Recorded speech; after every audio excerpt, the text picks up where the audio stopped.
እሺ ዛሬ የምናየው ስላሴን ለማብራራት ጥቅም ላይ የሚውሉ ምሳሌዎች አሉ።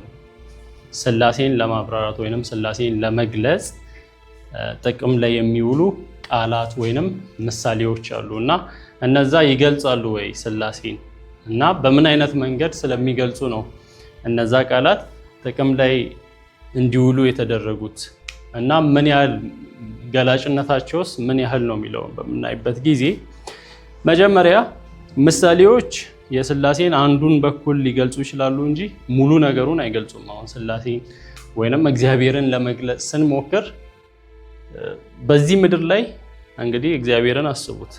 እግዚአብሔርን ሙሉ በሙሉ ማወቅ እንችላለን?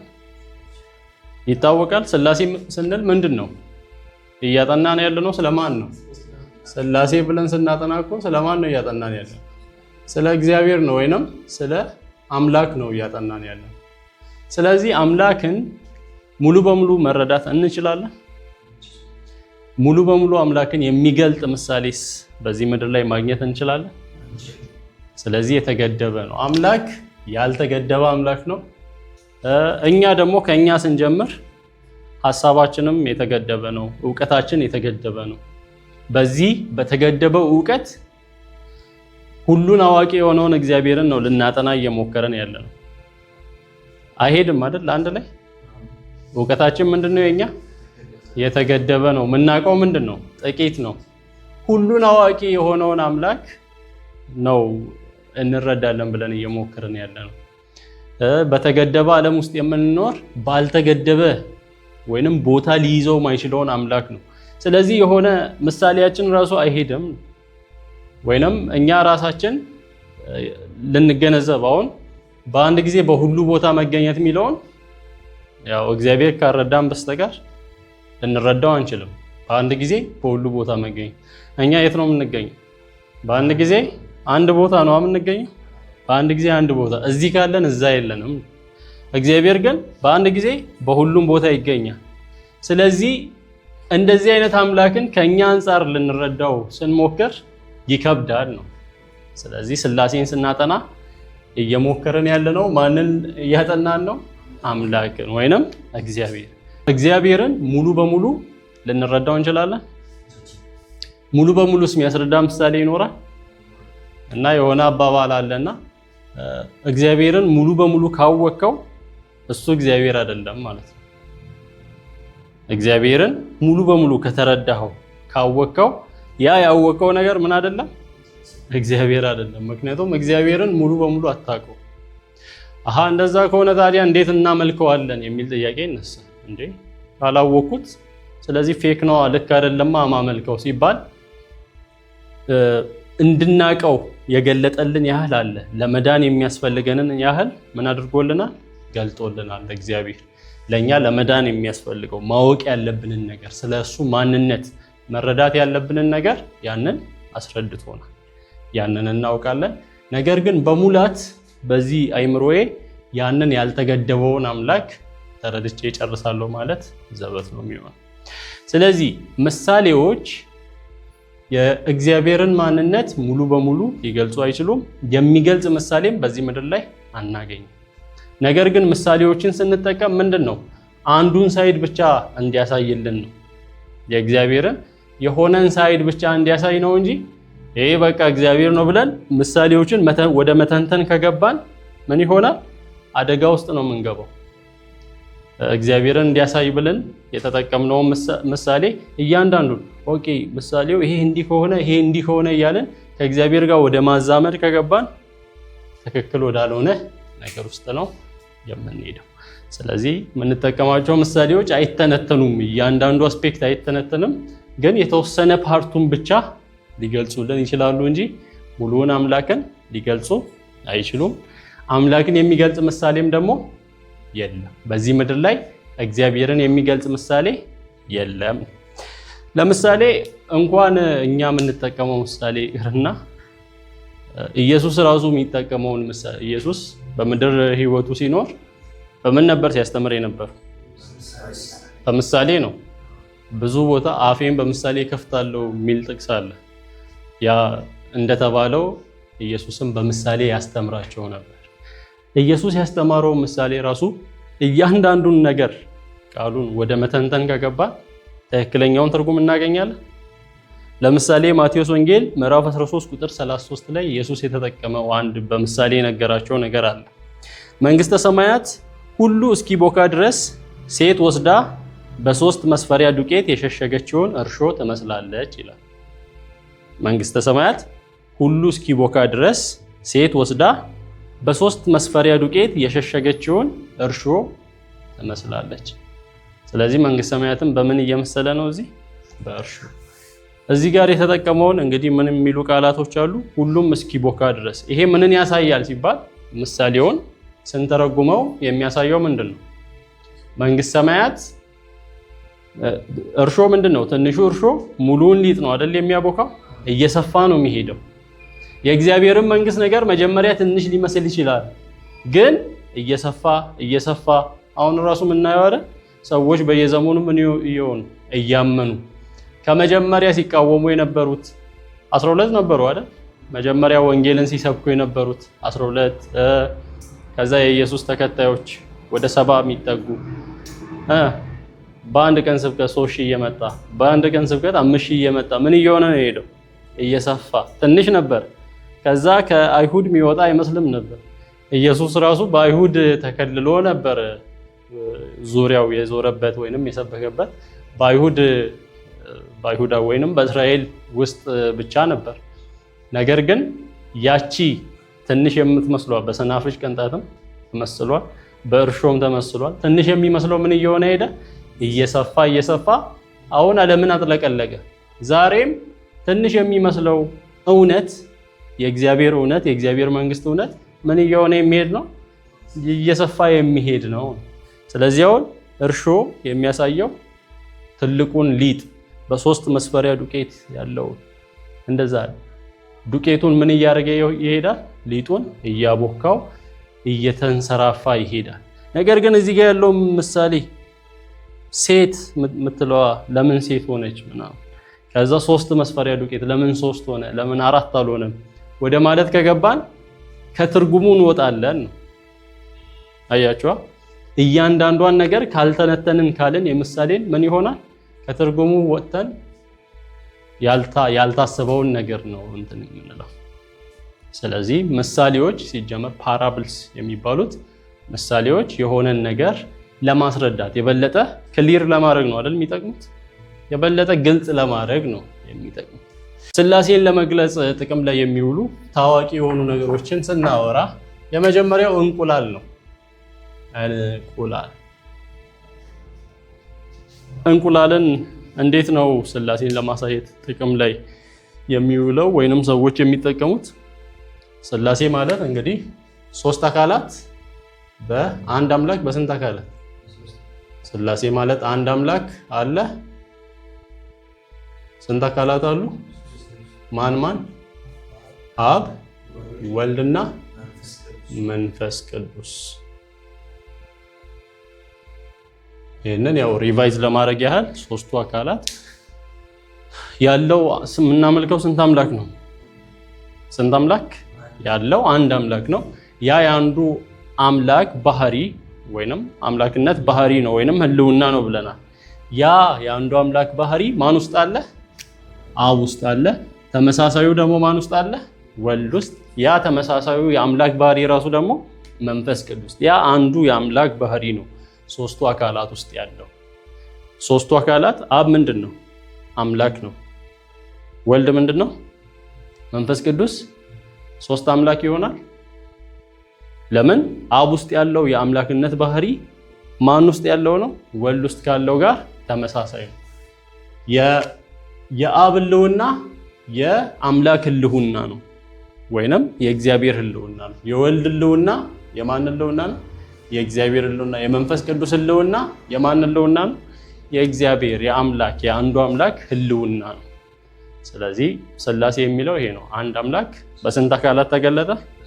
በ3 አካላት ተገለጠ ነው። እንቁላል እንዴት ነው ምሳሌ ላይ የሚውለው ካለን፣ እንቁላል ከላይ ቅርፊት አለ፣ ቀጥሎ ውሃው ፓርት አለ፣ ቀጥሎ ቢጫው አስኳል አለ። ስለዚህ እንቁላል አንድነትን በሶስትነት ያሳያል ብለው ምሳሌ ይጠቀማሉ ማለት ነው። ግን ችግር የሚፈጠረው ምን ሲሆን ነው? አሁን ወደ መተንተን ስንገባ እንቁላልን የቱ ጋር ነው ችግር የሚፈጠረው የሚመስላችሁ? ቅርፊት አለ፣ ነጩ ፓርት አለ፣ ከዛ አስኳሉ ወይንም ቢጫው ፓርት አለ። ቢጫው ፓርት ለብቻው አምላክ ወይንም እንቁላል መባል ይችላል? ሥላሴ ላይ ግን መንፈስ ቅዱስ አምላክ ይባላል? መንፈስ ቅዱስ አምላክ ነው። ወልድ አምላክ ይባላል? እያንዳንዱ አካል ምን ይባላል? ያ የአምላክ ባህሪ ስላለው ምን ይባላል? ሙሉ አምላክ ይባላል። ነገር ግን ወደ እንቁላል ስናመጣ ቅርፊቱ እንቁላል ይባላል? የእንቁላል አንድ ክፍል ነው እንጂ ምን አይደለም፣ እንቁላል አይባልም። ስለዚህ አያችሁ አይሄድም ማለት ነው። ምን እየሆነ ነው? ይሄ እንቁላል ከሶስቱ ነገሮች ምን ሆኖ ተደምሮ የመጣ ነው። ቅርፊት፣ አስኳልና ነጩ ፓርት። አንዱ እንቁላል ሊባል አይችልም። አንዱ ቅርፊቱን ይዘ እንቁላል አትለውም። አስኳሏን ይዘ ምን አትልም? እንቁላል አትልም። እንቁላል የሶስቱ ነገሮች ድምር ውጤት ነው። በሥላሴ ላይ ግን እንደዛ ነው። መንፈስ ቅዱስ አምላክ ይባላል? ይባላል። አብ አምላክ ይባላል? ወልድ አምላክ ይባላል። ስለዚህ ደካማነት አለው ማለት ነው። ግን እንቁላል ጥቅም ላይ የዋለው ምንን ለማሳየት ብቻ ነው? አንድም ሶስትም የሚባለውን። ለምሳሌ አሁን አንድ ነው ሲባል የሆነ ወጥነትን ብቻ ሲንግል መሆንን ብቻ የሚያስቡ ሰዎች አሉ። እስራኤሎች ስማ ጌታ አምላካችን አንድ እግዚአብሔር ነው ሲባል አንድ ሲባል ሲንግል ወይንም ይሄ ወጥ የሆነ አንድ አካል ብቻን ስለ አንድ አካል እያወራ እንደሆነ የሚያስቡ አሉ። ለምሳሌ ስለ አንድ ወጥ ከእንጨት ከሆነ እንጨት ክብ ነገር እንደ ኳስ አይነት ነገር ክብ ነገር ፈልፍለን ብናወጣ ያ እንጨት ያለው ነገር ውስጡም ውጪውም ምንድነው? ተመሳሳይ ነው አይደል? ከእንጨት የተሰራ ክብ ነገር ከእንጨት ተፈልፍሎ የወጣ ክብ ነገር ነው። ስለዚህ ይሄ ምንድነው? አንድ ነው። የተሰራበት ነገርም ምንድነው? አንድ ነው። ውስጡም ውጪውም ምንድነው? አንድ ነው። ስለዚህ ይሄ ሲንግል ይባላል። ሲንግልነስን ያሳያል። ነገር ግን አንድነት ደግሞ በብዙነትም አለ። አንድነት እዚህ ጋር ሲንግል የሆነ ነገር አለ። አንድነት ደግሞ በብዙነትም አለ። ያሁኑ እንቁላል አንድ እንቁላል ሆኖ ግን ስንት ክፍሎች አሉት? 3 ክፍሎች። አስኳል አለ፣ ነጩ ፓርት አለ፣ ቅርፊት አለ። ስለዚህ ይሄ ምን ያሳያል? አንድነት በብዛት 3 ክፍሎች ቢኖሩትም ምን ብለናል? አንድ። ስንት እንቁላል ብሎ አንድ እንቁላል ብለናል። ስለዚህ ምን አለ? አንድነት በብዙነት የሚጥለዋን ብቻ ለማሳየት ከፈለግን እንጠቀማለን እንቁላል። ግን ሥላሴን ያሳዩዋል ወይ? ሙሉ በሙሉ ድክመት አለበት። ግልጽ ነው። ድክመት አለበት። ሰው ምን ክፍሎች አሉት? ስጋ፣ ነፍስ፣ መንፈስ እና ይህንንም የሚጠቀሙ ሰዎች አሉ። ሰው ስጋ፣ ነፍስ፣ መንፈስ ነው እና 3 ነገሮች አሉ። ግን ስቲል ስንት ሰው ነው? አንድ ሰው ነው ብለው እንደዛ 3 አካላት አሉ አንድ አምላክ ብለው የሚጠቀሙ ሰዎች አሉ። የዚህም ነገር ድክመቱ ምንድነው? ስጋን ብቻ ሰው ማለት እንችላለን። ነፍስን ለይተን ሰው ወይንም መንፈስን ለይተን ሰው ማለት አንችልም።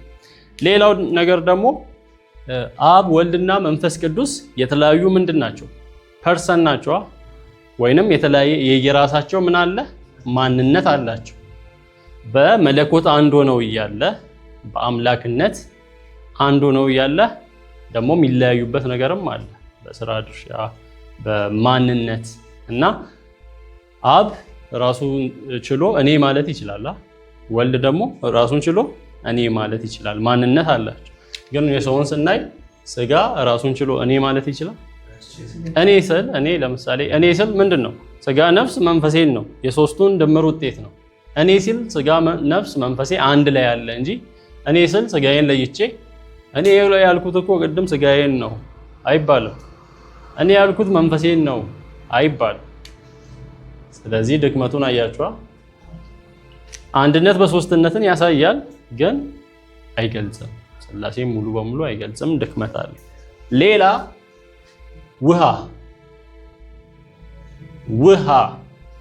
ውሃ ሶሊድ፣ ሊኩዊድ፣ ጋስ ስቴት አለው።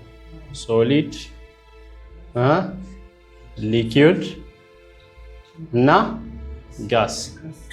ሶሊድ ማለት በረዶ ሲሆን፣ ሊኩዊድ ደግሞ ፈሳሽ ሲሆን፣ ጋስ ደግሞ ትነት ሲሆን፣ ስለዚህ አንዱ ውሃ 3 ስቴቶች አሉት ነው። እንደዛ ሁሉ አንዱ አምላክ ስንት አካላት አሉት? 3 አካላት አሉት ተብሎ እንትን ይባላል። የዚህስ ድክመቱ ምንድነው? ሶሊድ በራሱ ውሃ ማለት እሺ፣ ሶስቱም በአንድ ጊዜ መሆናቸው ነው። ለምሳሌ ፈሳሽና ሶሊድ አንድ ጊዜ መሆን አይችልም። ያ ሶሊዱ ቀልጦ ፈሳሽ ይሆናል፣ ወይም ሶሊድ ለመሆን ያ ፈሳሹ ቀልጦ ሶሊድ ይሆናል።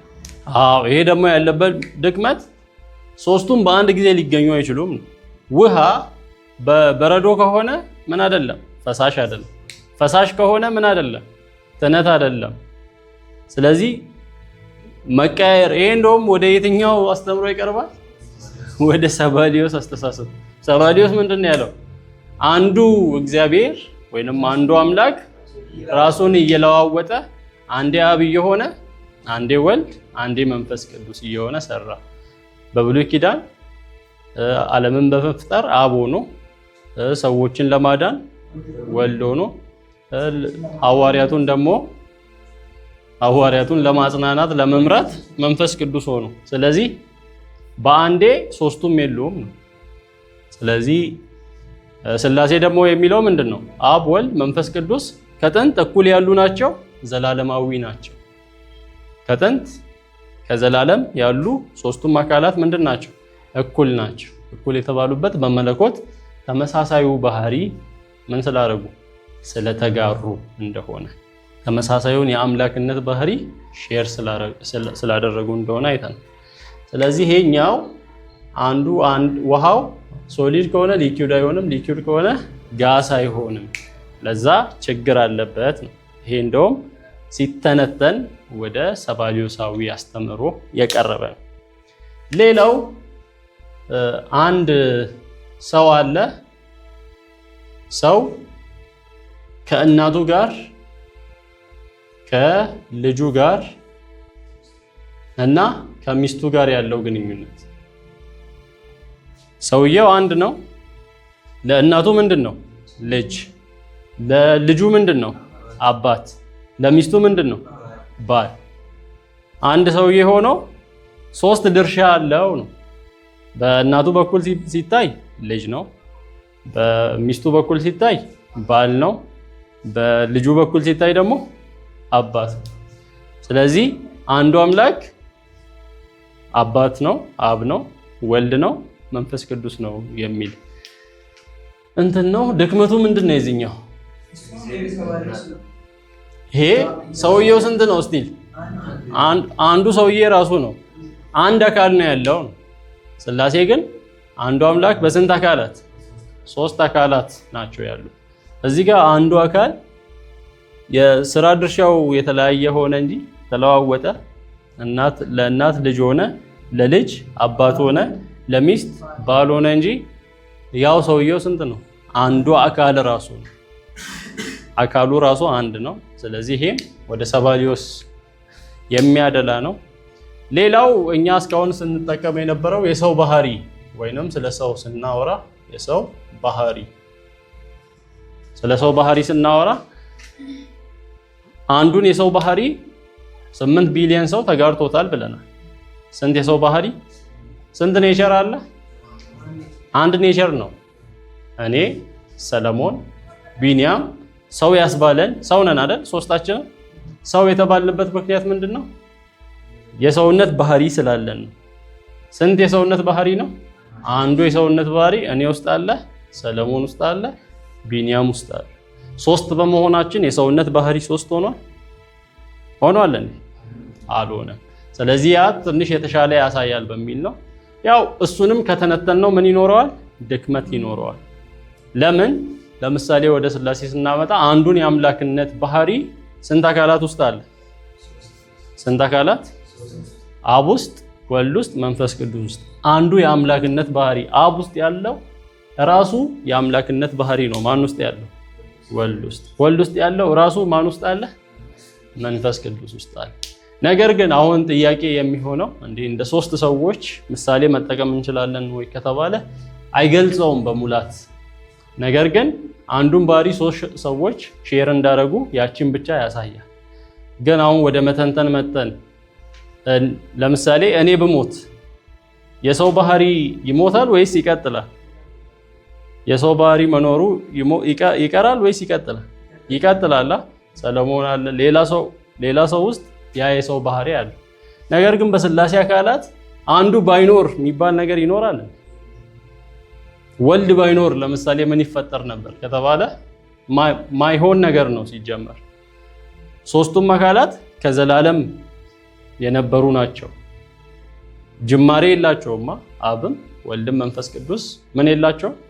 ጅማሬ የላቸው። ጅማሬ ካላቸውማ አብ ቀድሞ መጥቶ ያውን ተወለደ በሚለው ወልድ ስንል ዘሳን ነው አይደል? ልጅ ነው አይደል? እና የተወለደ ከአብ የተወለደ በምንልበት ጊዜ አብ ቀድሞ መጥቶ ከዛ ወልድ የተገኘ አይነት ይታሰባል። እንደዛ ነው እንዴ? አብ ቀድሞ መጥቶ ወልድ ተከትሎ የመጣ አይደለም። እንደዛ ከሆነ ወልድ አምላክ ነው የሚለው ጥያቄ ውስጥ ይገባል። ለምን? የአምላክ ባህሪ ምንድን ነው? ያልነበረበት ዘመን የለም። ያልነበረበት ዘመን አምላክ ያልነበረበት ዘመን አለ? ኢየሱስን አምላክ ነው ካለን ያልነበረበት ዘመን መኖር የለበት። ስለዚህ ተወለደ ሲባል የሆነ መቀዳደምን የሚያሳይ አይደለም። እኩል አብ፣ ወልድ፣ መንፈስ ቅዱስ እኩል የነበሩ እኩል የሚኖሩ ናቸው። ስለዚህ ወልድ ባይኖር አይባልም ማለት ነው። በሰውነት ላይ እኔ ባልኖር የሰውነት ባህሪ ይቀጥላል። በሥላሴ ላይ ወልድ ባይኖር የሚባል ነገር የለም ሲጀመር። ስለዚህ ሶስቱ አካላት ሲጀመር ህልውናቸው ምንድን ነው? የአብ ህልውና የማን ህልውና ነው ብያቸዋል? የእግዚአብሔር ህልውና፣ የአምላክ ህልውና ነው። የወልድ ህልውና እንደዛ። ህልውና ማለት መኖር ነው አይደል? ቢንግ ነው። ስለዚህ ወልድ ባይኖር ስንል አምላክ ባይኖር እንደማለት ነው። ምክንያቱም ወልድ ምን ስለሆነ ባህሪው አምላክ ስለሆነ፣ ወልድ ባይኖር ስንል አምላክ ባይኖር እያልን ነው ሲጀመር እንጂ አብና ወልድ ይኖራሉ የሚል ጥያቄ ማለት። ስለዚህ እያንዳንዱን ከተነተንን ምን ይሆናል? ስህተት እናገኝበታለን ሁሉም ላይ። ስንጠቀም ደግሞ የተሻለውን ምሳሌ ብንጠቀም፣ ምሳሌን ስንጠቀም ደግሞ ዓላማችን የሆነን ነገር ለማብራራት ብቻ እንጂ ይሄ ምሳሌ ሙሉ በሙሉ ያንን ነገር ይገልጻል በሚል አይደለም አይደል? ይሄ ነገር ሙሉ በሙሉ በቃ ሥላሴ ማለት ሰው ነው እንደዛ እንደማለት እኮ። ከሰው ባህሪ አንፃር ሥላሴን ተርጉመን እንትን ማለት ሙሉ በሙሉ ይገልጻል ካለን ሥላሴ ሰው ነው፣ አምላክ ሰው ነው። ቅድም እንዳልኳችሁ አምላክ የማይገደብ ነው። አምላክን እያጠናን ነው። ስለዚህ ምንም ነገር አይገልጸውም። በዚህ ዓለም ላይ የሚገልጽ ነገር ሁላ ልናስብ አንችልም። እዚህ ዓለም ላይ የሌለ ነገር ሁላ ማሰብ አንችልም። ምክንያቱም አይምሮአችን ያንን አለመገደብ ምን እንደሆነ እኮ አናቅም። እኛ ሰማን እንጂ ኖረናል እንዴ? በቦታ አለመገደብን እኛ ሰማን አወቀን እንጂ ኖረናል? ኤክስፒሪየንስ አድርገናል? ሁሉን ማወቅን ኦኬ እግዚአብሔር ሁሉን ያውቃል ሲባል አንዳንዴ እኮ ያው አንዳንዴ ቃሉን ለምደን ምንም አይመስለንማ። ሁሉም ማወቅ ምን እንደሆነ ስለማናቅ እኮ ምንም አይመስለን። በሁሉ ቦታ መገኘት፣ ዘላለማዊነት፣ ፈጣሪነት ምን እንደሆነ አናውቀውም። ግን ጀስት በእውቀት ደረጃ ነው እንጂ ኤክስፒሪየንስ ስላላደረግን በቃ የሆነ እዚህ ዓለም ላይ የሌለ ነገር እንኳን ፈጥረን ማውራት አንችልም። ስለዚህ ይሄ ነው ደግሞ ውበቱ። ነገር ግን ያ ማለት እንድናመልከው እንድንድን የሚያስፈልገን ነገር ደግሞ ምን ሆኗል? ተሰጥቶናል። እግዚአብሔር ለሰው ስለሚራራ ለልጆቹ ስለሚራራ ለመዳን የሚያስፈልጋቸውን እውቀት አይከለክልም። ነገር ግን ተረድተን ደግሞ አንጨርስም። ለዛም ነው አንድ ሰው ስላሴን እረዳለሁ ተረድቼ ጨርሳለሁ ካልክ አይምሮውን ታጣለህ። አይ በቃ ስላሴን አልፈልገውም ካልክ ደግሞ ህይወትህን ታጣለህ አይደል ያለው። ተረድቼ ጨርሳለሁ ካልክ ምንን ታጣለህ? አይምሮውን ታጣለህ። አይ በቃ አልፈልገውም ካልክ ደግሞ ህይወትህን ታጣለህ። ለምን? ስላሴ ስንል እግዚአብሔርን ነው አይደል? ስለ እግዚአብሔር ነው እያወራን ያለው። ስለዚህ እግዚአብሔርን ተረድቼ ጨርሳለሁ ካልን እንኳን እግዚአብሔርን እሱ የፈጠረውን ነገር ራሱ ተረድተን ጨርሰናል። እሱ የፈጠረውን ነገር ተውና ሰውን ራሱ ተረድተን ጨርሰናል። አንዱን ፍጥረት እኛን እንውሰድ። ስንት ስፔሻሊስት ነው ያለው? የአጥንት የአይን ለብቻ አለ፣ የጆሮ የቁርጭምጭሚት ለብቻ አለ። ስፔሻሊስት እድሜውን ሙሉ አጥንቶ አይጨርስም። እሱ ቁርጭምጭሚትን የያዘ ሰው ሁላ አይጨርስ ነው እድሜው ያልፋል። ይጻፋል መጽሐፍ ከጥንት ጀምሮ እየተጻፈ ብዙ ዶክተሮች እያጠኑ ነበር። እስቲልም ተጠንቶ አላለቀም። ይሄ ምንድን ነው? ሰው ብቻ ከፈጠረው ፍጥረት አንዱን እንኳን ምን አድርገን አንጨርስ ነው። ተረድተን ከጨረስንማ እንፈጥራለና ራሱ ተረድተን ምን አላረግንም? አልጨረስንም። ፍጥረቱን ደግሞ አስቡ። በባህር ውስጥ ያለው፣ በሰማይ ላይ ያለው፣ አስትሮኖሚ የሚያጠናው፣ ጂኦግራፊ የሚያጠናው፣ ስለ ምድር ውሃ ውስጥ የሚያጠናው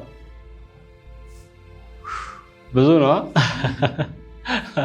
እሱ የፈጠረውን ደግሞ አስበህ እግዚአብሔርን ልትረዳ ስትሞክር አስብ። አይ እግዚአብሔርን አጥንቼ መጨረስ አለብኝ ስትል ታብዳለህ፣ አትጨርስም። ያ ማለት ግን እያስፈራራችሁ አታጥኑ አይደለም። ምንድነው? ማጥናት አለብን፣ መጠየቅ አለብን። ለመዳናችን የሚያስፈልገው ምን ሆኗል? ተገልጧል፣ በግልጽ ተጽፏል። ከዛ በላይ ደግሞ የሚያስረዳን ደግሞ ማን አለ? መንፈስ ቅዱስ አለ። በራሳችን አይምሮ መረዳት የማንችለውን ነገር የሚያስረዳን መንፈስ ቅዱስ አብሮን ያለን ሰዎች ስለሆነ በገለጠልን ልክ እንረዳዋለን። ከዛ ባለፈ ታብዳለህና ህይወትን ታጣለህ። ደግሞ አልፈልገውም አምላክን፣ በቃ በጣም ውስብስብ ነው፣ አላጠናውም፣ አልፈልገውም አይነት ካልን ደግሞ የዘላለም ህይወትም ማጣታችን ነው። ማን ነው የሚለውን ካላጠና። ስለዚህ እናጥና፣ ግን ካልጨረስኩ በሚል እሳቤ መሆን የለበትም። አጥንተንም አንጨርሰውም። በየዕለቱ ስናጠና ደግሞ ምንድን ነው የበለጠ እየተገለጠልን ነው የሚመጣው። ሲገለጥልን እየተደመመ እሱን ተውትና ራሳችሁን ሁላ ስታስቡ እየተገረማችሁ ነው የምትሄዱት። ልቤ እንዴት ነው የሚመጣው ብላችሁ ስታስቡ መገረም ትጀምራላችሁ በራሳችሁ። እግዚአብሔር አይምሮዬ እንዴት ነው የሚያስበው? መረጃ እንዴት ይተላለፋል? ከእግሬ ወደ እጄ ከአይምሮዬ እንዴት ነው ኮኦርዲኔት ሆኖ ሙሉ ሰውነት የሚኖረው? አትረዳውም። እሱን ራሱ ውስብስብ ነው። ስለዚህ አምላክ ደግሞ በጣም ውስብስብ ነው እና የዚህ ዓለም ምሳሌ የትኛውም ፐርፌክት አድርጎ ምን አያደርገው አይገልጸውም። ለዛ የሆነ ምሳሌ ስንጠቀም አተንትኑት ነው።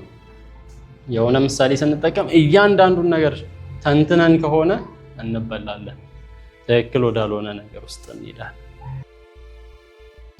ስላሴ በእንግሊዝኛ ምን ይባላል? ትሪኒቲ ይባላል። እንዴት ተጀመረ የሚለው ስላሴ የሚለው ቃል መጽሐፍ ቅዱስ ውስጥ አለ? መጽሐፍ ቅዱስ ውስጥ ከሌለ የሆነ ዘመን ላይ የተጀመረ ቃል ነው ማለት ነው፣ መጽሐፍ ቅዱስ ውስጥ ከሌለ። ስለዚህ እንዴት ተጀመረ ምንድን ነው የሚለውን እንረዳለን። ስላሴ በእንግሊዝኛ ትሪኒቲ ማለት ነው። ትሪኒቲ ማለት ደግሞ የሁለት ቃላት ትራይ እና ዩኒቲ። ትራይ ምንድን ነው? ሶስት። ዩኒቲ አንድ፣ ሶስትነት በአንድነት። ትራይ ዩኒቲ። ዩኒቲ ህብረትን አንድነትን የሚያሳይ ነው። ትራይ ደግሞ ሶስትን የሚያሳይ ነው። ስለዚህ በቀላሉ መጽሐፍ ቅዱስ ውስጥ ስላሴ የሚለው ቃል የለም ወይንም ትሪኒቲ የሚለው የለም። ግን ምን አለ? አብ፣ ወልድ፣ መንፈስ ቅዱስ የለም አለ። አብ፣ ወልድ፣ መንፈስ ቅዱስ አለ። አብ ማንነት አለው? ወልድ አለው?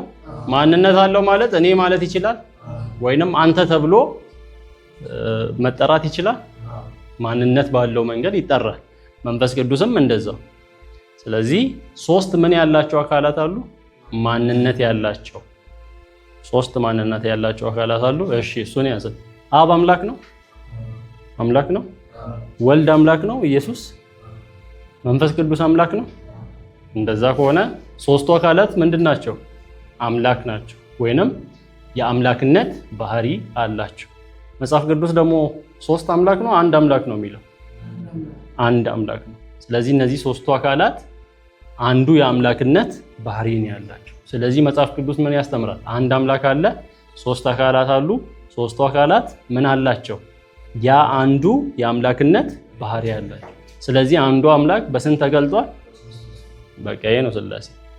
ስለዚህ ይህንን ትምህርት በአንድ ቃል ምን ብለን እንጥራው ሲባል ሥላሴ። አንድ በሶስት ሥላሴ የሚለው ቃል ጥቅም ላይ ዋለ እንጂ ሌላው ሥላሴ ሲባል ጣዖት የሚል ሰው አለ፣ የሚደነግጥ ሰው አለ። ሥላሴ ሲባል ከቃሉ ችግር ያለበት ሰው አለ። ቃሉ የሚያሳየው ጀስት ምንድን ነው? እንደ ርዕስ ነው። ለምሳሌ የሆነ መጽሐፍ ይጻፋል። የትኛውም ቤተ እምነት ላይ መጽሐፍ አለ። ከመጽሐፍ ቅዱስ ውጭ የሆነ የሚጠኑ መጽሐፎች አሉ። ለዛ መጽሐፍ ደራሲው ምን ያደርጋል? ስም ይሰጣል። መንፈሳዊ መጽሐፍ ከሆነ ምን ይሰጣል? ስለ ክርስቶስ ያለ መጽሐፍ ከሆነ ለምሳሌ እኔ ስለ ክርስቶስ ለመጻፍ ከመጽሐፍ ቅዱስ የክርስቶስን ማንነት ስለ ክርስቶስ መጽሐፍ ፈልጌ ርዕሱን ትምህርተ ክርስቶስ አልኩ። አይ ትምህርተ ክርስቶስ የሚል ቃል መጽሐፍ ቅዱስ ውስጥ የለም፣ ውስጡ ያለውን ነገር አልቀበልም ማለት ያስኬዳል? በየቤተ እምነቱ ይሄንን ቪዲዮ የምታዩን በየቤተ እምነቱ ምን አለ? መጽሐፍ አለ። የመጽሐፉ ርዕስ መጽሐፍ ቅዱስ ውስጥ ከሌለ መጽሐፉን አትቀበሉትም ወይ ነው ጥያቄው። የመጽሐፉ ርዕስ ምን ላይ ከሌለ? መጽሐፍ ቅዱስ ውስጥ ከሌለ መጽሐፉ ውስጥ ያለውን ሐሳብ አትቀበሉትም ወይ? መጽሐፍ ቅዱሳዊ ከሆነ ሥላሴ የሚለው ይሄንን ሐሳብ ጠቅለል አድርጎ የያዘ ርዕስ ነው። ያንን ትምህርት መጽሐፍ ቅዱስ የሚያስተምረውን ትምህርት የያዘ ምንድን ነው? ርዕስ ነው። ስለዚህ አሁን ጥያቄ መሆን ያለበት ርዕሱ አለ ወይ መጽሐፍ ቅዱስ ውስጥ ሳይሆን ትምህርቱ በዛ ርዕስ ውስጥ ያለው ትምህርት መጽሐፍ ቅዱሳዊ ነው ወይ? መጽሐፍ ቅዱስ ያንን ያስተምራል ወይ የሚለው ነው መሆን ያለበት። ስለዚህ ሥላሴ አሁን እንዳልኳችሁ ሶስት አካላት በአንድነት መኖራቸውን የሚያሳይ ነው። መጀመሪያ ይህንን ቃል ማን ተጠቀመው ከተባለ ቴዎፍሎስ የሚባለው ሰው ትሪያስ ብሎ ተጠቀመ። ትሪያስ የግሪክ ቃል ነው። ትሪያስ ብሎ ተጠቀመ። ቴዎፍሎስ የሚባል የቤተ ክርስቲያን አባት በ185 ዓመተ ምህረት አካባቢ የኖረ የቤተ ክርስቲያን አባት ነው። በኋላ ላይ ደግሞ ትሪኒታስ የሚለውን የላቲን ቃል ትሪኒታስ አሁን ላይ ትሪኒቲ ወደሚለው የሚቀርበውን ትሪኒታስ የተባለውን የላቲን ቃል ተርቱሊያን ወይንም በአማርኛ ጠርጡሊያን የሚባል የቤተ ክርስቲያን አባት ተጠቀመው። ለመጀመሪያ ጊዜ የቃሉ አጠቃቀም ይህን ይመስላል። እንዴት ተጀመረ የሚለው በስንት ዓመተ ምህረት ተርቱሊያን ወደ 220ዎቹ አካባቢ የኖረ ሰው ነው። እንደዛ ነው ቃሉ መጀመሪያ ጥቅም ላይ የዋለው። በስርዓት ተቀናጅቶ እንግዲህ መጽሐፍ ቅዱስ ውስጥም ተቀናጅቶ ነው የተቀመጠው፣ ግን ተለይቶ ርዕስ ተሰጥቶት እንዲቀናጅ የሆነበት ምክንያት ምንድን ነው? ያን እንዲሆን ያስገደደው ምክንያት መጽሐፍ ቅዱስ ውስጥ ሥላሴ ብቻ ሳይሆን ብዙ ነገር አለ። ስለ ክርስቶስ አለ፣ ስለ መዳን አለ፣ ስለ ሳሊቬሽን የተለያዩ ርዕሶች አሉ መጽሐፍ ቅዱስ ውስጥ ማውጣት ምንችል። ግን ሥላሴን ለይቶ ሲወጣ አንድ ትምህርት ነው አይደል? ሥላሴ ተለይቶ በስርዓት ተቀናጅቶ እንዲወጣ ትምህርት እንዲሆን ያደረጉ ምክንያቶች ምንድን ናቸው ከተባለ የመጀመሪያው የአሪዮስ የስህተት አስተምሮ ነው። አሪዮስን ታውቁታላችሁ? አሪዮስ ተነሳ በ300 ምናምን አካባቢ 310ዎቹ አካባቢ ላይ ተነሳ እና የአሪዮስ አስተምሮ ምን መሰላችሁ? ኢየሱስ አምላክ አይደለም የሚል ነው። ከአብ ጋር እኩል አይደለም የሚል አስተምሮ ነው እና እሱ የተነሳው አነሳስ እንዴት ነው? መጽሐፍ ቅዱስ አምላክ አንድ ነው ካለ ያ አንድ አምላክ አብ ነው። አምላክ ደግሞ አንድ ከሆነ ኢየሱስ ምን መሆን አይችልም? አምላክ መሆን አይችልም ብሎ ነው። ስለዚህ ኢየሱስንም አምላክ ካልን ስንት እየሆነ ነው? ሁለት አምላክ እየሆነ ነው ብሎ ነው ያሰበው። አምላክነትን የባህሪ የአንዱ አምላክ ባህሪ አብና ወልድ ውስጥ እንዳሉ ያንን አልተገነዘበም። ስለዚህ ሁለት አካላት አምላክ ከተባሉ ስንት አምላክ እየሆነ ይሄዳል? ሁለት። መንፈስ ቅዱስንም አምላክ ካለን ሶስት እየተባለ ይሄዳል። ስለዚህ ከዛ አንፃር ተነሳና ምን አለ? ኢየሱስ ምን አይደለም? አምላክ አይደለም። ታዲያ መጽሐፍ ቅዱስ ላይ እኮ ዓለማትን በፈጠረበት በልጁ ይላል። የተለያዩ ቦታዎች እንደዛ አይነት ጥቅሶች አሉ። ከፍጥረት በፊት እንደነበረ ጥቅሶች አሉ። ስለዚህ ለዛ ምን አለ? አብ የሆነ ጊዜ አብ ኖሮ የሆነ ጊዜ የፈጠረው ልጁ ነው ኢየሱስ። አብ ምን ሆኖ ኖሮ የሆነ ጊዜ የፈጠረው ልጁ ነው። ማን? እዚህ ናቸው። ማን? ኢየሱስ። አብ ኖሮ የሆነ ጊዜ የፈጠረው ልጁ ነው። ከዛ ኢየሱስን ፈጠረና ከዛ ምን አደረገ? ፍጥረታትን በኢየሱስ ፈጠረ ነው አስተምሮ። ስለዚህ ኢየሱስ ምን አይደለም? አምላክ አይደለም የሚል ትምህርት ማስተማር ጀመረ። የስህተት አስተምሮ ነው። ከዛ በቃ ቤተክርስቲያን ሁለት ቦታ መሆን ጀመረች።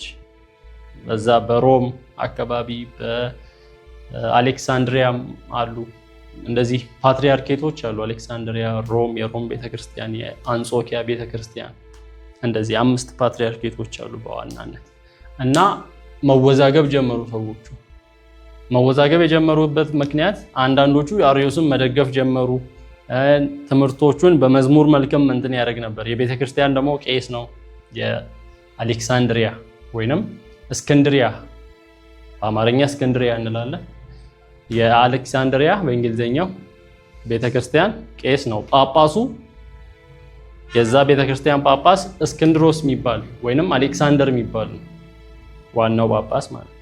እሱ ደግሞ እዛ የነበረ ነው እና በመዝሙሮች ውስጥ ያንን ትምህርት መዝሙር እንግዲህ የመሳብ ፓወር አለው አይደል? ሰዎችን እንደዛ በዜማ ያንን አስተምሮውን የማስገባት ልምድ ነበረው እና ብዙ ሰዎች በቃ ሳያውቁትም እያወቁም ተሳቡ ወደ ትምህርቱ እና አንዳንዶች ደግሞ አርዮስ ትክክል ነው ብለው እንዲያስቡ ያደረጋቸው ከሱ በፊት የሐሰት ትምህርት ተነስቶ ነበር። ይሄ 310 ምናምን አካባቢ በ210 ምናምን 15 አካባቢ የተነሳ ሰባሊዮስ የሚባል ሰው ነበር። ስለ አርዮስ ነው አይደል እያወራን ያለን? ሰባሊዮስ የሚባል ሰው ደግሞ ያስተማረው ትምህርት ነበር። ሰባሊዮስ ያለው ምንድነው? አንዱ አምላክ እየተለዋወጠ ሰራ እንጂ 3 አካል የለም ነው። አንድ አምላክ አንድ አካል የሚል ስንት አምላክ? ስንት ፐርሰንት? 1%። አንዱ አምላክ ቀደም እንዳልኳችሁ በፍጥረት እንደ አብ፣ ሰውን በማዳን እንደ ኢየሱስ፣ በቤተክርስቲያን ውስጥ ደግሞ ወይንም አማኞችን በመምራት እንደ መንፈስ ቅዱስ ሆኖ ሰራ እንጂ ምን የለም 3 አካላት ወይንም 3 የተለያዩ ሃይፖስታሲስ ይባላል። 3 ሃይፖስታሲስ የለም። አንድ ሃይፖስታሲስ አንድ አካል 1% ነው ያለው ብሎ ማስተማር ጀምሮ ነበር። በስንት ዓመተ ምህረት አካባቢ? በ215 አካባቢ 3ኛው ክፍለ ዘመን ማለት ነው። 3rd ሴንቸሪ ላይ 3ኛው ክፍለ ዘመን። አርዮስ ስንተኛው ላይ ነው? 4ኛው ክፍለ ዘመን ላይ ነው። በ310 ምናምን አካባቢ ላይ ነው የመጣው። ስለዚህ ያ ሰባሊዮስ አንድ አካል ስለሚል አርዮስ ደግሞ አንድ አካል ይላል እንዴ? አብ ወልድ አይደለም ነው አይደል? ወልድ ሌላ ነው፣ አብ ሌላ ነው። መቼስ አርዮስ ወልድ ከአብ ያንሳል ካለ ወልድ አብ አይደለም። ስለዚህ አንዳንድ ሰዎች ምን ብለው ያስተምራሉ? ያስባሉ ሰባሊዮስን እየተቃወመ ነው፣ ስለዚህ ጥሩ ነው ብለው ያስባሉ። አርዮስን ምን መስሏቸው? ሰባሊዮስን እየተቃወመ። ሰባሊዮስ ምን ስላለ? አንድ አካል ነው፣ አንዱ አምላክ አንድ አካል ነው ያለው። አንዴ አብ ሆነ፣ አንዴ ወልድ ሆነ እንጂ 3 አካላት የሉም ነው ያለው። አርዮስ ደግሞ ኢየሱስ አምላክ አይደለም ነው ያለው። የአካሉን መለያየት ያምናል ማለት ነው አርዮስ። ነገር ግን ያላመነው ምንድን ነው? የኢየሱስን ምን አምላክነት አላመነም አርዮስ። ስለዚህ ትልቅ ውዝግብ ተነሳ፣ ብጥብጥ ተነሳ። ከዛ የዛ የእስክንድሪያው ቤተክርስቲያን ጳጳስ አርዮስን መቃወም የጀመረው እሱ ነው። የእስክንድሪያው ቤተክርስቲያን ጳጳስ ማን ይባላል? እስክንድሮስ። የእስክንድሪያው ቤተክርስቲያን ጳጳስ ማን ነው? በእንግሊዝኛ የአሌክሳንድሪያ የምትባል ቦታ አለች። የዛ ቤተክርስቲያን ጳጳስ አሌክሳንደር ነው። ስለዚህ አሌክሳንደር ተቃውሞ ጀመረ። የሱ ቤተክርስቲያንም ነው አሪዮስ።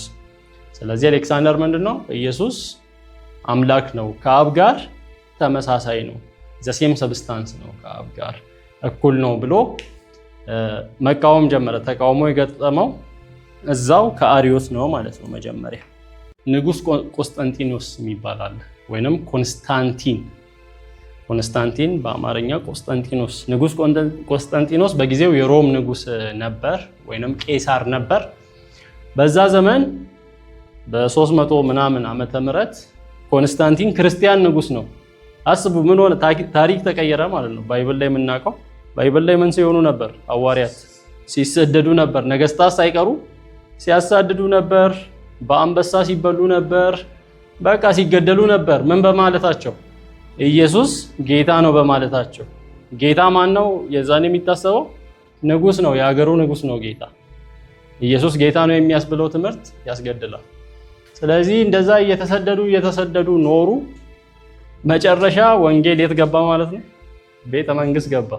ንጉሱ ክርስቲያን ሆነ። እዚህ ጋር ወደ 4ኛው ክፍለ ዘመን ስንመጣ እንግዲህ እነሱ በ1ኛው ክፍለ ዘመን ነው የኖሩት እና የሐዋርያቶቹ ከዛ በኋላ ያሉትን በ2ኛ ክፍለ ዘመን በስደት ውስጥ ነበር።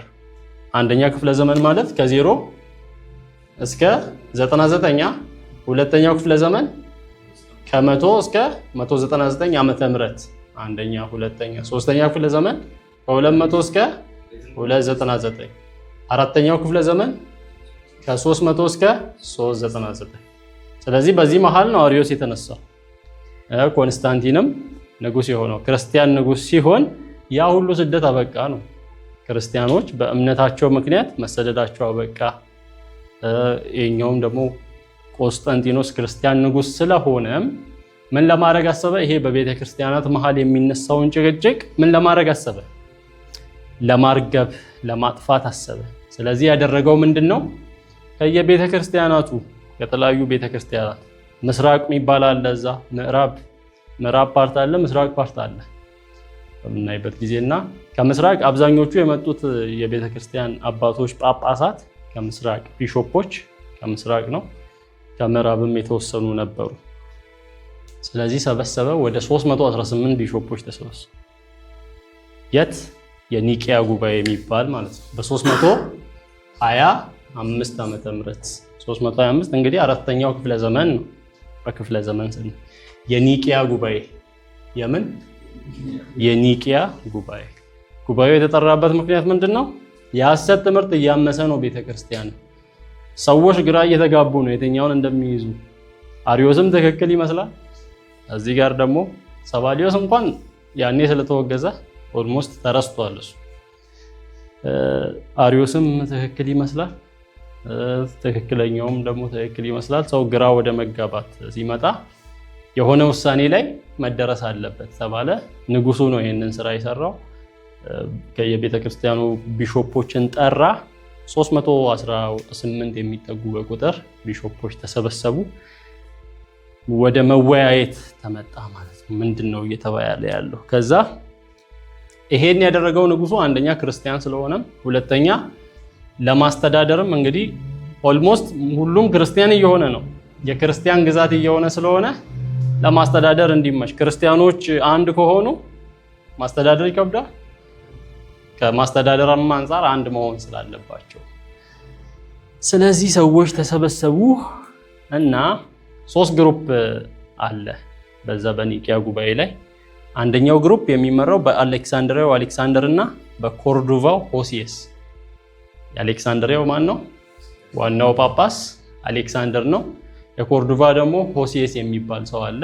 ይሄ ለኮንስታንቲን ለንጉሱ የቅርብ ሰው ነው፣ በመንፈሳዊ በኩል የሚያማክረው ሰው ነው ተብሎ ይታሰባል። እና እነሱ የሚሉት ምንድነው? ልጅ ከአባት ጋር ወይንም ኢየሱስ ከአብ ጋር ተመሳሳይ ባህሪ ዘሴም ኢሴንስ ነው። ዘሴም ኢሴንስ ነው፣ ተመሳሳይ ባህሪ ነው ያለው። ዘሴም ኢሴንስ ወይንም ኔቸር አለው። ማን ከማን ጋር? ልጅ ከአባቱ ጋር ዘሴም ኢሴንስ አለው።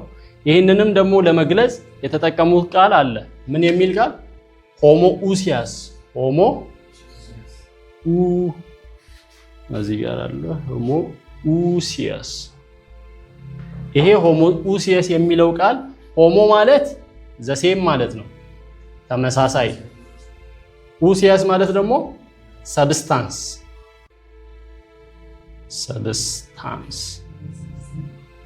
ዘሴም ሰብስታንስ።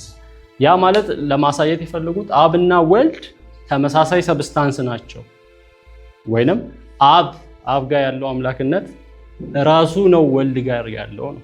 ሼር ያደረጉት ተመሳሳይ ሰብስታንስ ወይንም ሆሞ ኡሲያስ ብለው ኢየሱስ ከአብ ጋር ተመሳሳይ መሆኑን ለማሳየት ተሞከረ። ሁለተኛው ግሩፕ ደግሞ አለ፣ በቂሳሪያው ዩሲቢኤስ የሚመራ ዩሲቢኤስ መዝጋቢም ነበር። ያንን የኒቂያ ጉባኤ ኢቨንቶችን እየመዘገበም የነበረ መዝጋቢም ነው። የነሱ ግሩፕ ደግሞ ይሄም አሪዮስን ማይቀበል ነው። ኢየሱስ አምላክ ነው በሚለው ያምናል፣ ግን እቺን ቃል ለመቀበል አልተስማሙም። ሁለተኛው ግሩፕ የማን ግሩፕ? ዩሲቢኤስ። የነ ዩሲቢኤስ ግሩፕ ምን የሚለውን ቃል? ሆሞ ኡሲያስ የሚለውን ቃል ለመጠቀም አልፈለጉም። ለምንድን ነው ያንን ያልፈለጉት ከተባለ ይሄ ሆሞ ኡሲያስ የሚለው ቃል በሁለት መንገድ ሊተረጎም ይችላል። አንደኛው ተመሳሳይ፣ ለምሳሌ እኔና ከበደ ተመሳሳይ መኪና አለን ብዬ ባወራ ያ ተመሳሳይ የሚለው ምንን ያሳያል? አንድ መኪና አለን፣ እኔና ከበደ የምንነዳው መኪና አንድ ነው ሊሆን ይችላል። ወይንም ደግሞ እኔና ከበደ የምንነዳው መኪና ሁለት ሆኖ አንድ አይነት፣ ስለዚህ ሁለት አይነት ትርጉም አለው። ስለዚህ ይሄ ሆሞ ኡሲያስ የሚለው ያኔ ሰባሊዮስ ይጠቀም ነበር። ሰባሊዮስ ምን ብሎ ነው የሚጠቀመው? ሰባሊዮስ ምን ብሎ ነው የሚያስተምረው? አንድ አምላክ አንድ አካል። ስንት አካል? ዋን ፐርሰን ብሎ ነው። አንድ አምላክ አንድ ፐርሰን ነው ብሎ ነው የሚያስተምረው። ስለዚህ አብና ወልድ ሆሞኡሲያስ ናቸው። ሆሞኡሲያስ ነው ሲል አብ ራሱ ወልድ ነው ብሎ ነበር የሚያስተምረው። ሆሞኡሲያስ የምትለዋን ቃል ይጠቀም ነበር ማን? ሰባሊዮስ። ስለዚህ እዚህ ጋር ሲመጣ እነ ዩሲቢኤስ ደግሞ ሰባሊዮስን አይደግፉም። ስለዚህ አይቺ ቃል ወደ ሌላ ታመራለች ብለው አብዛኞቹ ሰዎች ወደ አለመቀበል፣ በተለይ ከምስራቅ አይደል የመጡት አብዛኞቹ የሚበዙት ከምስራቅ ከኢስተርን ቸርችስ ነው የመጡት እና ያቺን ቃል ለመቀበል ሆሞኡሲያስ የምትለዋን ቃል ለመቀበል ከበዳቸው እና በቃ እና ደግሞ እነዚህ ኢስተርኖች ከኦርጌንስ የሚባል የቤተ ክርስቲያን አባት አለ። እሱ የሚያስተምረውን አስተምሮ ስለሚቀበሉ እሱ ደግሞ ወልድ ለአብ ይገዛል የሚለውን ያ እንደ መሰረት ስለሚይዙ ይሄ ማለት በአምላክነት ይበላለጣሉ ሳይሆን የመገዛዛት ከፋንክሽን የተነሳ ማነስ የሚለውን እሱን የምናየው ይሆናል፣ የምንደርስበት ነው። ያንን ስለሚቀበሉ ሆሞኡሲያስ የምትለዋን ዘሴም ሰብስታንስ የምትለዋን ለመቀበል ከበዳቸው። ሌላ ደግሞ ያ ለመቀበል የከበዳቸው ይሄ ዘሴም ሰብስታንስ ስንል ቁሳዊ አካል ያደርገዋል። ተመሳሳይ በአማርኛ ስንተረጉመው ቀጥታ ንጥረ ነገር እንደማለት ነው። አብና ወልድ ተመሳሳይ ንጥረ ነገር ሼር አድርገዋል።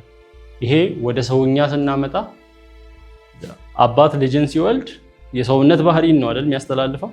ስለዚህ እንደ አባቱ የአባቱን ባህሪ ይወስዳል ነው የሰውነት ባህሪ። እንደዛ ቁሳዊ ነገርን የሚያሳይ አይነት ተርም ነው በሚል ብቻ ሊቀበሉት አልፈለጉም።